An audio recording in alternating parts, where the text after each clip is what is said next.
El cos de l'home i de la dona. Quin és el cos de referència per estudiar la morfologia humana en patronatge?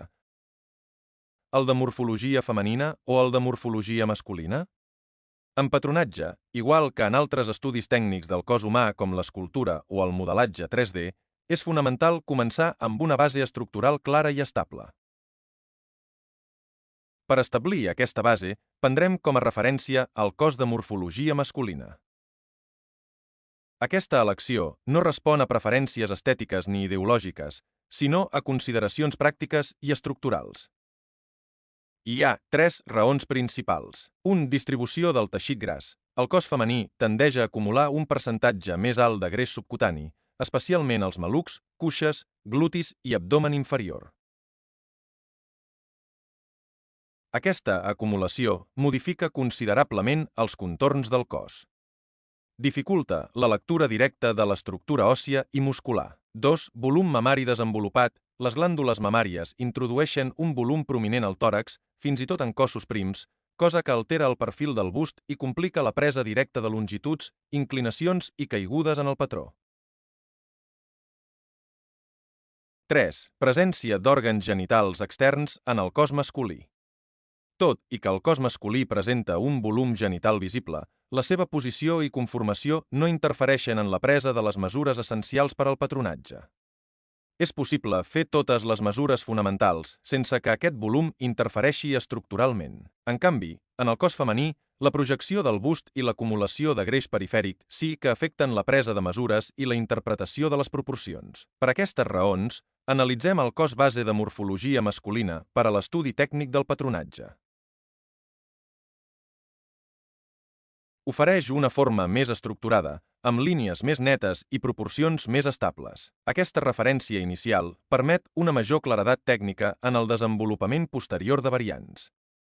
Per exemple, la variant de morfologia femenina o les conformacions en panxa. Diferència d'alçada entre home i dona, proporció base. De mitjana mundial, el cos masculí presenta una alçada mitjana de 175 centímetres, mentre que el cos femení se situa entorn dels 162 centímetres. Aquesta diferència, encara que varia segons la regió geogràfica, es manté relativament constant en termes proporcionals. Calculant la diferència respecte a l'alçada masculina, obtenim que el cos femení és aproximadament un 7,4% més baix que el masculí, cosa que implica que les seves proporcions absolutes també es redueixen de manera similar. Tanmateix, en el nostre estudi comparatiu de morfologies, igualarem l'alçada dels dos cossos a efectes d'anàlisi tècnica. Aquesta decisió ens permetrà observar amb més claredat les diferències formals entre els dos sexes, eliminant el factor d'escala i centrant-nos exclusivament en la configuració del cos, independentment de la seva mida real. Diferències morfològiques estructurals clau. L'estructura òssia entre les morfologies masculina i femenina és similar. Tots dos cossos comparteixen els mateixos ossos i articulacions. Tanmateix, certes regions presenten diferències funcionals i proporcionals importants. Podem centrar aquestes diferències principalment en dues zones, la pelvis i la relació entre espatlles i malucs. A la pelvis, una de les diferències més marcades entre la pelvis masculina i la femenina és l'alçada vertical de la cavitat pèlvica, és a dir, la distància entre els isquis, els ossos sobre els quals seiem, i el marge superior de les crestes ilíaques. Pelvis femenina, més alta i profunda verticalment. La cavitat pèlvica és més ampla i també més alta en sentit vertical. La distància entre isquis i crestes ilíaques és considerablement més gran. Això genera un tron més llarg a la part inferior, amb espai funcional per allotjar l'úter, els ovaris i el canal del part. En patronatge, això implica que tant la llargada del tronc fins al maluc com el muntant siguin més grans. El muntant és la distància entre el perineu i la cintura.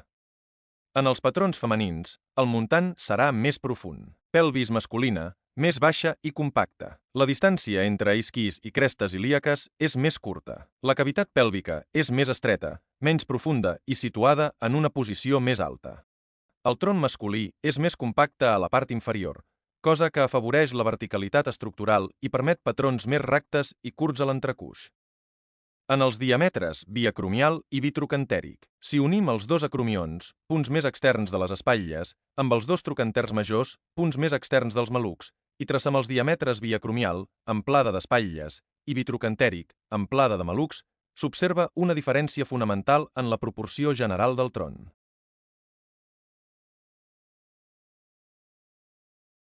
En el cos masculí, aquests 4 punts formen un trapezi amb la base superior, les espatlles, clarament més ampla que la inferior, els malucs. Aquesta estructura genera una silueta en forma de V o trapezi invertit. En el cos femení, la relació s'inverteix. La base inferior, els malucs, iguala o supera en amplada la base superior, les espatlles. El resultat és una silueta en forma de A o trapezi clàssic. Proporcions òssies mitjanes segons Paul Richter. En l'home, el cap s'inscriu 7 vegades i mitja dins l'alçada total del cos. Una línia horitzontal, que passa per l'angle intern dels ulls, divideix el cap en 2 parts iguals. El tron, des del vèrtex del crani fins al plec dels glutis, mesura 4 altures de cap. L'extremitat inferior també mesura 4 caps, des del terra fins al plec de l'angonal, punt que en profunditat correspon a l'articulació del maluc. El centre del cos se situa just per sota del pubis, a l'arrel dels òrgans genitals. L'extremitat superior no arriba a 3 caps i mig complets, i l'envergadura dels braços estasos supera lleugerament l'alçada del cos. Richter assenyala també algunes simetries remarcables. En l'extremitat superior, la distància entre l'acromi i el cap del tercer metacarpià es divideix en 2 parts iguals per l'olacrà o la fossa condiliana, que es troben al mateix nivell. En l'extremitat inferior, el centre de la ròtula divideix en 2 meitats iguals la distància que va del terra fins a l'espina ilíaca. En la dona, tot i que el cap també s'inscriu 7 vegades i mitja dins l'alçada del cos, el tron, des del vèrtex fins al plec del gluti, supera les 4 altures de cap. El plec gluti, que serveix de referència inferior, se situa sensiblement per sota del límit inferior del quart cap. Per tant, el tors femení és proporcionalment més llarg. El centre del cos en la dona es troba a l'alçada del marge superior de la simfisi púbica. L'extremitat inferior, des del terra fins a l'articulació coxofemoral, no arriba a les 4 altures de cap completes, cosa que confirma la major longitud del tors. L'extremitat superior, per la seva banda, tampoc arriba a les 3 altures i mitja de cap i l'envergadura dels braços no iguala l'alçada del cos, a diferència del que passa en l'home. Giovanni Paolo Lumasu fou un pintor, tractadista i teòric de l'art milanès, profundament influenciat pel manierisme. De ben jove, mostrà un gran talent com a artista. La seva carrera com a pintor quedà truncada quan es quedà cec als 33 anys. La ceguesa el portà a desenvolupar una gran capacitat analítica. Com a resultat, escriví una sèrie de tractats d'art. La seva obra més famosa és el Tractat de l'Art, Pintura i Arquitectura, 1584. I aborda la teoria de l'art amb un enfocament sistemàtic i gairebé enciclopèdic. El quart capítol del seu primer llibre ens dona una proporció molt interessant. Relaciona les mesures lineals amb els contorns. Diu que des del canell fins a l'acromi, més el diàmetre biacromial, equival al contorn complet del pit. Lumasu utilitza com a cànon la cara i no el cap, com fa Paul Richter. Tanmateix, tots dos descriuen l'home ideal amb una alçada de 7 caps i mig. Lumasu afirma que l'alçada total del cos humà equival a 10 cares i afegeix que una cara ocupa 3/4 d'un cap. Aleshores, si multipliquem 7,5 per 4 i després ho dividim entre 3, obtenim el nombre de cares que tindria el cànon de Richter expressat en termes de Lumasu. El resultat és clar, 10 cares.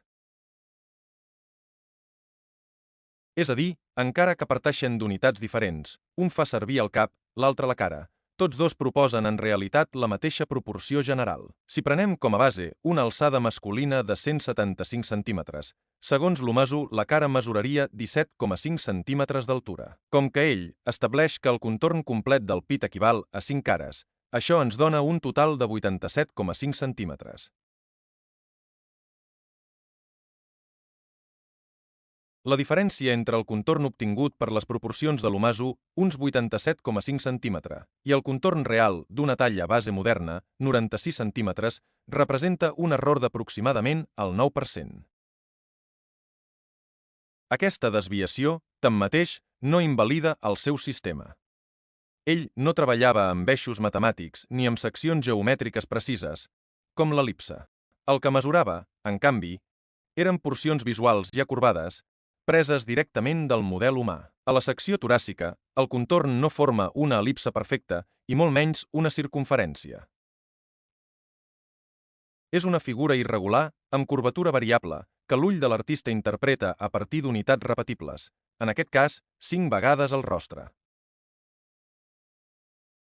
Amb el temps, aquesta referència al rostre desaparegué, però es conservà la divisió en 5 parts iguals del contorn toràcic com a constant proporcional vàlida per a diferents cossos. Així, encara que el valor absolut variï, la proporció interna es conserva. I el més interessant és que, amb aquesta partició, es pot adaptar qualsevol contorn toràcic a una mateixa alçada. La divisió del pit en 5 parts iguals no és una fantasia de taller renaixentista. És una proporció documentada en tractats clàssics i transmesa durant segles com a referència visual. Quan Adolf Quetelet mesurà sistemàticament cossos reals a la seva obra Antropomètria, aportà una base empírica a la noció de home mitjà sobre la qual treballarem generacions posteriors. Autors com Richter, creuant mesures anatòmiques amb cànons visuals, acabarem revalidant les proporcions artístiques tradicionals, l'alçada de 7,5 caps, l'amplada del tòrax en 5 mòduls horitzontals i altres divisions ja presents en l'Umazu. L'observació estadística no desmentí l'art, simplement el confirmà. Si examinem ara la secció transversal del tòrax, veurem que no és circular, sinó aproximadament el·líptica. I això planteja un matís tècnic. En l'època de l'Umazu, i fins i tot en temps de Richter, no existia una fórmula exacta per al perímetre d'una el·lipse. L'aproximació més precisa, desenvolupada per Ramanujan ja al segle XX, demostrà que l'error en el càlcul es podia reduir a valors inferiors a l'1%. Això permet entendre per què funcionaven les proporcions artístiques, no per la seva precisió mètrica, sinó per la seva eficàcia morfològica. Les fórmules arribaren després, però les proporcions ja estaven en ús. En la sastreria tradicional, no totes les proporcions es regeixen per la geometria pura. Algunes s'ajusten per donar resposta a les exigències del cos en relació amb la peça. En patronatge, només tenim en compte la meitat del recorregut del pit. Per això, el davant tindrà 2/5 parts del mig contorn del pit, 2/5 més l'esquena i la 5a part restant la 6a. Sent la talla base tradicional la talla 48, amb un contorn de pit de 96 centímetres, el davant del patró tindrà 19,2 centímetres. L'esquena té un desenvolupament amb el moviment dels braços, per la qual cosa caldrà afegir-hi certa folgança tècnica. En lloc de la proporció de 2/5 del pit, utilitzarem una proporció correctora, el quart de pit.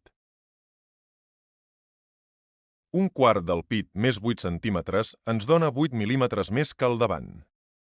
Un cop acabada la peça, seran 1,6 centímetres. Aquest ajust no és un caprici ni una excepció.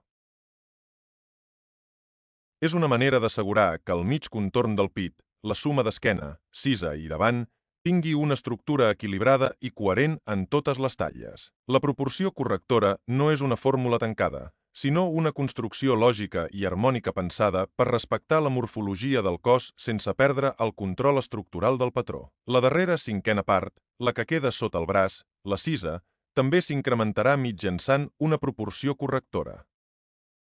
L'articulació del braç necessitarà una folgança tècnica. En aquest cas, substituirem la 5a del pit pel quart. Partint d'un contorn de pit de 48 centímetres, amb les proporcions correctores sumarem 51,2 centímetres, cosa que ens dona 3,2 centímetres de folgança tècnica. Amb aquest canvi, la lògica del sistema es manté, però s'adapta al llenguatge tècnic del patronatge, donant un recorregut més gran que el que estableix la talla, que pot oscil·lar entre un 8 i un 2,5 i, segons si es tracta de talles petites o grans. La proporció de 5 parts sobreviu encara, disfressada de fraccions, però plenament operativa en cada talla. Dona-li el m'agrada i subscriu-te. Bye bye.